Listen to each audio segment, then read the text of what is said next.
നോക്ക്, നൗഷാദ് അഹ്സനി എന്ന് പറയുന്ന ഏറ്റവും പിഴച്ച, മാനവ ചരിത്രത്തിലെ ഏറ്റവും പിഴച്ചൊരു ജന്മം ഫിറൗനൊന്നല്ല, നൗഷാദ് അഹ്സനി എന്ന് പറഞ്ഞ സാധന. അതിനെ വളർത്തിയത് ഇവിടുത്തെ സമസ്തയാ. ഓൻ പറയുന്നത് എന്താ അറിയോ? അതൊക്കെ ഇങ്ങോട്ടൊക്കെ ഓന്റെ പ്രസംഗമാണ് എൻ്റെ അടുത്തുണ്ട്, എൻ്റെ മൊബൈലിൽ ഓന്റെ പ്രസംഗം മാത്രം ഉണ്ട് 100 എണ്ണം. ഓൻ പ്രസംഗിക്കണം എന്താ അറിയ നിങ്ങള്? ഒരു മൊബൈൽ ഞാൻ എൻ്റെ ഒരു സുഹൃത്തിന് ഹദിയ കൊടുത്തു. ഓന്റെ പ്രസംഗം കേട്ടോ, ഞാൻ വെറുതെ പറയല്ല, പേരോട് ഗണ്ഡിച്ചിട്ടുണ്ടായിനെ. കാരണം സഹിക്കാൻ പറ്റാത്ത വിവരക്കട പറഞ്ഞു നടക്കണത് എല്ലാ സ്ഥലത്തും. ഓൻ എല്ലാ ദിവസവും പ്രസംഗിക്കുക. ഇറാനിൽ നിന്ന് കോടിക്കണക്കിന് ഉറുപ്പിക ഓന് കിട്ടുന്നത് ഷിയായിസം വളർത്താൻ.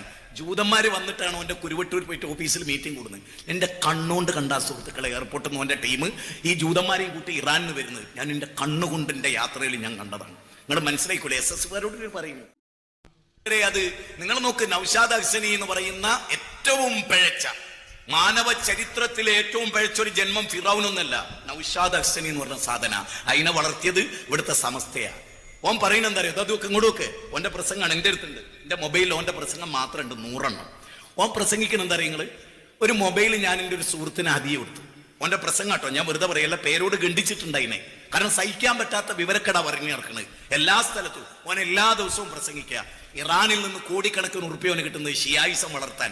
ജൂതന്മാര് വന്നിട്ടാണ് ഓന്റെ കുരുവട്ടൂർ പോയിട്ട് ഓഫീസിൽ മീറ്റിംഗ് കൂടുന്നത്. എന്റെ കണ്ണുകൊണ്ട് കണ്ട സുഹൃത്തുക്കളെ, എയർപോർട്ടിൽ നിന്ന് ഓന്റെ ടീം ഈ ജൂതന്മാരെയും കൂട്ടി ഇറാനിൽ വരുന്നത് ഞാൻ എന്റെ കണ്ണുകൊണ്ട് എന്റെ യാത്രയിൽ ഞാൻ കണ്ടതാണ്. നിങ്ങൾ മനസ്സിലായിക്കൂടെ? SS-കാരോട് പറയും.